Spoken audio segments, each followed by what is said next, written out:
جی بسم اللہ الرحمن الرحیم. ایاک نعبد و ایاک نستعین. کافی دیر ہو گئی تھی میں آپ کے سامنے پیش نہیں ہوا. میری کوشش تو یہ تھی کہ تقریباً ہر مہینے 2 مہینے کے بعد میں اسی طرح آپ کے سوالات لوں اور آپ کے سامنے آؤں. اور کئی ایشوز لوگوں کے سامنے آتے ہیں جن کے جواب وہ میرے سے سننا چاہتے ہیں. اصولاً تو یہ مجھے پارلیمنٹ کے اندر جواب دینے چاہیے، لیکن بڑی بدقسمتی ہے ہماری کہ پارلیمنٹ میں وہ مجھے بولنے نہیں دیتے، وہ شور مچا دیتے ہیں. ایک پورا NRO کا وہاں ایک کراؤڈ بیٹھا ہوا ہے جو کہ NRO اگر نہیں دو گے تو آپ بول نہیں سکتے، تو اس لیے میں وہاں بات نہیں کر سکتا. تو اس لیے میں آج آپ کے سامنے ہوں اور میں منتظر ہوں آپ کے سوالات کا. میں اس لیے بھی آپ کے سامنے ہوں کہ دیکھیں اللہ نے یہ جو پاکستان بنایا ہے یہ ایک بڑی عظیم خواب کا نام ہے. یہ بار بار میں کہتا ہوں. اس کے جو ہمارے نظریاتی لیڈر علامہ اقبال، ان کا یہ خواب تھی کہ ایک ایسی ریاست بنے جو ساری مسلمان دنیا اس ریاست کو دیکھ کے سمجھے کہ اصل میں اسلامی فلاحی ریاست کیا ہوتی ہے. میں نے ابھی پچھلے دن مضمون لکھا مدینہ کی ریاست کے اوپر، تو کوئی ہمارے جو مخالف تھے انہوں نے یہ کہا کہ یہ دین کے پیچھے چھپ رہا ہے. میں آپ کو یہ واضح کر دوں کہ میری طرح کے آدمی کو پولیٹکس میں آنے کی کوئی ضرورت نہیں تھی. اللہ نے مجھے سب کچھ دے دیا تھا جب کرکٹ کے بعد، اور میرے پاس تو سب کچھ تھا، کسی چیز کی کمی نہیں تھی. اور کوئی اور پولیٹیشین اس کو کوئی جانتا نہیں تھا پولیٹکس سے پہلے، کسی کا کوئی نام نہیں تھا. تو میں تو آیا اس لیے تھا. اور جو 25 سال پہلے آپ ہمارا نظریہ دیکھیں تحریک انصاف کا، واضح طور پہ ہمارا گول لکھا ہوا ہے، ہمارا منشور، ہمارا نظریہ اسلامی فلاحی ریاست، جو کہ پاکستان کے آبجیکٹو ریزولوشنز میں ہمارے جو پہلے فاؤنڈنگ فادرز تھے انہوں نے آبجیکٹو ریزولوشن میں لکھا تھا اسلامی فلاحی ریاست، اور وہ مدینہ کی ریاست کے اوپر بیس ہے. تو لہٰذا یہ تو 25 سال سے میں ایک ہی چیز کہہ رہا ہوں.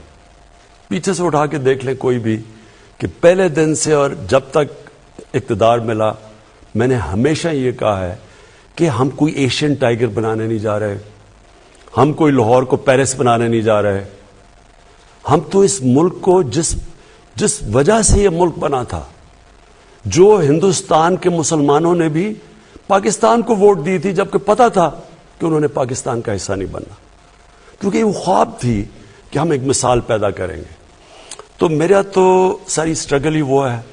ابھی میں آپ کا سوالات کا منتظر ہوں، لیکن یہ میرا ایمان ہے کہ جب تک جس مقصد کے لیے قوم بنی تھی ہم اس مقصد کے اوپر نہیں چلیں گے ہم کامیاب نہیں ہو سکتے. جی گزارش آپ سے یہ ہے کہ آپ جب کال کریں اپنی بات کو مختصر رکھیے تاکہ زیادہ سے زیادہ ہم کالرز کو پروگرام میں شامل کر سکیں. ہمارے ساتھ پروگرام کے پہلے کالر. جی السلام علیکم. وعلیکم السلام. جی آپ پرائم منسٹر صاحب سے مخاطب ہیں، بات کیجیے گا. جی میں راولپنڈی سے سعیدہ ناز بات کر رہی ہوں اور میں ایک ہاؤس وائف ہوں. میں وزیر اعظم صاحب سے مہنگائی پہ سوال کرنا چاہ رہی ہوں. وزیر اعظم صاحب، پچھلے سال اسی پروگرام میں مہنگائی کے سوال پہ جواب پر آپ نے بولا تھا کہ بہت جلد مہنگائی پہ قابو پا لیا جائے گا. ابھی سال ہونے کو ہے مگر مہنگائی ڈبل ہو گئی ہے. شاید آپ کو اصل صورتحال نہیں بتائی جاتی، آپ اور کچھ نہیں کر سکتے تو پلیز آن لائن جا کر آٹے کی اور دال کی قیمتیں چیک کر لیں اور ہمیں بتا دیں کہ اب تو ہمیں گھبرا لینا چاہیے. جی شکریہ. دیکھیں پہلی چیز تو میں آپ کو ایک بات بتا دوں، آج کل ہے انفارمیشن ٹیکنالوجی اور موبائل فونز کا زمانہ. میں جب صبح 1 گھنٹہ اٹھتا ہوں 1 گھنٹے کے اندر اپنے موبائل پہ مجھے ساری انفارمیشن مل جاتی ہے کہ ملک میں کس طبقے کے اوپر کیا گزر رہی ہے. تو میں آپ کو پھر سے یہ کہہ دوں کہ یہ سب سے بڑا میرے لیے، اگر آپ کہنا کہ ایک چیز جو مجھے کئی دفعہ راتوں کو جگاتی ہے وہ صرف مہنگائی ہے. اور مہنگائی کا صرف میں اب آپ کو سمجھانا چاہتا ہوں کہ دیکھیں مجھے کئی دفعہ بڑا افسوس ہوتا ہے، میں ہمارے پاس بڑے اچھے اس ملک میں صحافی ہیں. ہمارے پاس ہم بڑے خوش قسمت ہیں کہ ہمارے پاس ایک ایسی بھی جرنلزم ہے جو کہ بڑا لوگوں کو انفارم کرتی ہے, لوگوں کو آگاہ کرتی ہے ملک کے صورتحال سے. لیکن بدقسمتی سے ایسے بھی ہیں جو سارا وقت مایوسی پھیلا دیتے ہیں. مہنگائی اس وقت دنیا کا فنومنا ہے. سیدہ پلیز آپ میری ذرا غور سے بات سن لیں کہ مہنگائی صرف پاکستان کا ایشو نہیں ہے. اب میں آپ کو بتاؤں 2 قسم کی مہنگائیاں ہوئی. ایک تو جب ہمیں حکومت ملی تو کیونکہ ہمارا ہم جو دنیا کو ایکسپورٹ کر رہے تھے اور جو دنیا سے چیزیں خرید رہے تھے اس میں اتنا بڑا خسارہ تھا کہ پاکستان کی تاریخ میں سب سے بڑا جس کو کرنٹ اکاؤنٹ ڈیفیسٹ کہتے ہیں وہ ہمیں ملا تقریباً $20 ارب کا. اس کا مطلب کیا ہوا کہ سارا پریشر روپے پہ پڑ گیا کیونکہ ڈالر کم ہو گئے, ڈالر کی آخر میں قیمت اوپر جانی تھی. ہمارے پاس ڈالرز ہی نہیں تھے کہ ہم مارکیٹ میں پھینک کے وہ ڈالر کی قیمت نیچے رکھتے. تو جب ہمارے اوپر سارا بوجھ پڑا تو روپیہ جب گرا, جب روپیہ گرتا ہے تو جو چیزیں ہم امپورٹ کرتے ہیں مہنگی ہو جاتی ہیں. تو پہلا تو لہر مہنگائی کی تب آئی جب روپیہ نیچے گیا اور اپنے لیول پہ پہنچا. تو ایک تو اس کی مہنگائی آئی اس کی وجہ سے. یہ دوسرا یہ مہنگائی کا جو آپ آج بات کر رہے ہیں نا کہ سال پہلے اور اب میں کیا فرق ہے, میں ذرا آپ کو صرف بتانا چاہتا ہوں کہ یہ اب ایک کرونا کی وجہ سے دنیا کے اندر جو سپلائی شارٹیجز ہوئی یہ اب اس کی لہر آئی ہوئی ہے. اور اس میں پاکستان اکیلا نہیں ہے ملوث اس مہنگائی میں. آپ کو یہ پتا ہونا چاہیے کہ ہمارے سے وہ ملک امیر ترین ملک یعنی برطانیہ کی 50 اس کی صرف 6 کروڑ آبادی ہے, ہماری 22 کروڑ ہے. ان کا جو سالانہ آمدنی ہے جو GDP کہتے ہیں وہ تقریباً 50 گنا ہے پاکستان سے زیادہ. اب ان کی امریکہ کی میں اس لیے مثال دیتا ہوں کہ ہم نے کووڈ کے دوران جو سب سے زیادہ پیسہ خرچ کیا عوام کی بھلائی کے لیے مدد کرنے کے لیے وہ $8 ارب تھا. امریکہ اب تک $6,000 ارب خرچ کر چکا ہے. تو پہلے ذرا دیکھ لیں کہ ہماری حالات کیا ہیں ان کے کیا ہیں. اب میں صرف آپ کو یہ بتانا چاہتا ہوں کہ ان ملکوں کے اندر کیا گزر رہی ہے. پہلے یہ ورلڈ فوڈ پرائسز یہ اس وقت دنیا میں 10 سال سب سے زیادہ مہنگائی ہے. امریکہ کے اندر یہ ہیڈ لائن ہے 40 سال میں سب سے زیادہ مہنگائی ہے. جاپان کی دسمبر ہول سیل انفلیشن یہ رائٹرز کے مطابق یہ ان کی 20 سال میں جاپان میں مہنگائی آئی ہے. پام آئل جو کہ گھی مہنگا ہو گیا ہے یہ دنیا کے اندر ریکارڈ اوپر چلا گیا. بدقسمتی سے ہمیں امپورٹ کرنا پڑتا ہے. یہ جو ہمارا گھی ہے 75% امپورٹ ہوتا ہے. اس کا ریکارڈ قیمتیں دگنی سے بھی اوپر چلی گئی ہے. پھر جناب جس طرح میں نے آپ کو شروع میں کہا کہ ان کا 50 گنا زیادہ ان کی دولت ہے ہمارے سے, ان کی جو GDP ہے ہمارے سے. 30 سال میں سب سے زیادہ برطانیہ کے اندر مہنگائی ہے. فرانس کے اندر 13 سال میں سب سے زیادہ ان کے مہنگائی آئی ہے. جرمنی کی جو انفلیشن ریٹ ہے وہ 30 سال میں سب سے زیادہ ہے. یورپ, اب سارے یورپ کی بات کر رہی ہے, یہ TRT کی رپورٹ ہے کہ 30 سال میں یورپ میں سب سے زیادہ مہنگائی آئی ہے. یہ صرف ایک چیز اس لیے کیونکہ یہ کھانے کو افیکٹ کرتا ہے, فرٹیلائزر یہ جو کھاد ہے.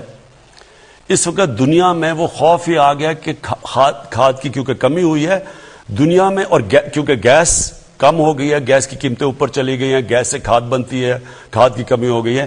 یہ بلومبرگ کہہ رہا ہے جو کہ وہ جو میگزین دنیا میں ساری دنیا میں اکانومیز کے اوپر لکھتی ہے, وہ بلومبرگ کہہ رہا ہے کہ یہ جو گیس کرائسس ہے اس سے آگے کھانے کا بھی کرائسس, یعنی آگے وہ کہہ رہا ہے کیونکہ کھاد کم استعمال ہوئی اور دنیا میں کم ہے تو اس سے کھانا بھی افیکٹ ہوگا. یہاں ایک اور آرٹیکل آیا, میں صرف جلدی آپ کو اس لیے بتا رہا ہوں کہ میں چاہتا ہوں کہ ہمارے بھی میڈیا بیلنس کرے, اعتدال کرے. یعنی کہ اگر وہ کہتے ہیں ہم مہنگائی ہے تو یہ بھی لوگوں کو بتا دیں کہ یہ کیا پاکستان میں صرف مہنگائی ہے یا اس وقت وہ ملک جو ہمارے سے امیر ترین ملک ہے ان کے اوپر کیا گزر رہی ہے.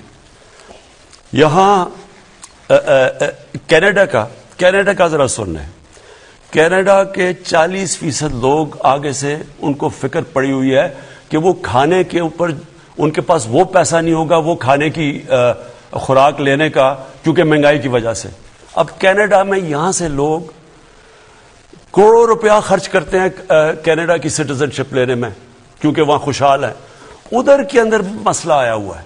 تو میں صرف یہ آپ کو یہ کہنا چاہتا ہوں کہ دیکھیں، پہلے تو ایک سمجھ جائیں کہ جو کرونا ہے، جو کرونا کی پینڈیمک ہے، یہ ایک صدی میں 100 سال میں اتنا بڑا کرائسس آیا ہے دنیا کا. یہ اس میں ساری دنیا متاثر ہوئی ہے، ساری دنیا میں غربت بڑھی ہے. امریکہ کے اندر جو جس طرح 6 ہزار ارب ڈالر خرچ کیا انہوں نے کرونا کے ایفیکٹس دور کرنے کے لیے، وہاں لائنیں لگی ہوئی ہیں لوگوں کی کھانے کی چیزیں لینے کے لیے. تو دیکھیں ہم اس کا حصہ ہیں. جو چیز ہم امپورٹ کرتے ہیں وہ افیکٹ ہو گیا. تیل کی قیمت دگنی ہو گئی ہے، بلکہ میں دیکھ رہا تھا کہ وہ شاید اور اوپر چلی جائے. تو اس کا امپیکٹ پڑتا ہے ساری سوسائٹی پہ. بجلی پہ پڑتا ہے، تیل مہنگا ہوتا ہے، ٹرانسپورٹ پہ پڑتا ہے، مہنگائی ہوتی ہے. اور پھر اب میں آپ کو ایک اور، کیونکہ مہنگائی بہت بڑا سبجیکٹ ہے، اس کے اوپر میں صرف 2 منٹ اور آپ کے لینا چاہتا ہوں. پاکستان کے اندر سب سے زیادہ جو مہنگائی کا امپیکٹ کون سے طبقے کو ہوا ہے؟ تنخواہ دار طبقے کو. تنخواہ دار طبقہ بدقسمتی سے جن کی سیلریز ہیں، جیسے جیسے مہنگائی ہوئی ہے یہ متاثر ہوا. لیکن میں آپ کو دوسری طرف یہ بتا دوں کہ کیونکہ پاکستان کے اندر اس وقت اللہ کا کرم ہے کہ ہماری گروتھ ریٹ بڑی ہے، اس کے اوپر میں بعد میں بات کروں گا. ہماری انڈسٹری کیونکہ سب سے زیادہ پرفارم کر رہی ہے، مزدوروں کے حالات بہتر ہوئے ہیں، کسانوں کا سب سے جو آدھی آبادی ہماری دیہات میں رہتی ہے، کبھی کسانوں کے پاس اتنا پیسہ نہیں آیا. ان کی جو انکم ہے ہم دیکھ 73% ان کی انکم کے اندر ان کی آمدنی میں اضافہ ہوا ہے. کیونکہ جو 4 بڑی فصلیں ہیں وہ ریکارڈ ہوئی ہیں، ان کو قیمت بھی ریکارڈ ملی ہے. تو وہ جو پیسہ گیا ہے جو دیہات کے اندر، وہ 1400 ارب روپیہ گیا ہے مزید اضافی. اس کی وجہ سے وہاں اتنا برے حالات نہیں ہیں. مزدوروں کے، ٹیکسٹائل کے لیبر نہیں ملتی، اسکل لیبر نہیں مل رہی. ان کی تنخواہیں 40 سے 60% بڑھ گئی ہیں. کارپوریٹ پروفٹس ریکارڈ ہیں. اس وقت کنسٹرکشن کے اندر جو بوم آئی ہے، جو کنسٹرکشن کے اندر، اس کے اندر کئی جگہ مزدور نہیں مل رہے، ان کی بھی تنخواہیں اوپر گئی ہیں. صرف جو مجھے افسوس سے کہنا پڑتا ہے اور جو ہم نے ابھی ٹھیک کرنا ہے وہ ہے ہمارا تنخواہ دار طبقہ. ان کو اس وقت مشکل میں ہے. اور میں آپ کو یہ آخر میں یہ کہہ دوں کہ ہماری اب پوری کوشش ہے، جیسے جیسے ہماری اللہ کا شکر ہے ٹیکس کلیکشن بڑھتی جا رہی ہے، ہماری پوری کوشش ہے کہ ہم جیسے جیسے پیسے بڑھیں اپنے احساس راشن کے اندر بھی اضافہ کریں، اس طبقے کو جو تنخواہ دار ہے اس کی مدد کرنے کے لیے. اور انشاءاللہ جو ہماری لوور مڈل کلاس ہے، جو سرکاری نوکر بھی ہے، ان کی بھی مدد کریں. اس کے لیے تھوڑا آپ کو صبر چاہیے ہوگا. لیکن میں پھر سے یہ کہتا ہوں کہ یہ صرف پاکستان کا مسئلہ نہیں ہے. اس وقت اگر دنیا میں اٹھا کے دیکھیں، ہر جگہ یہ مسئلہ آیا ہوا ہے مہنگائی کا.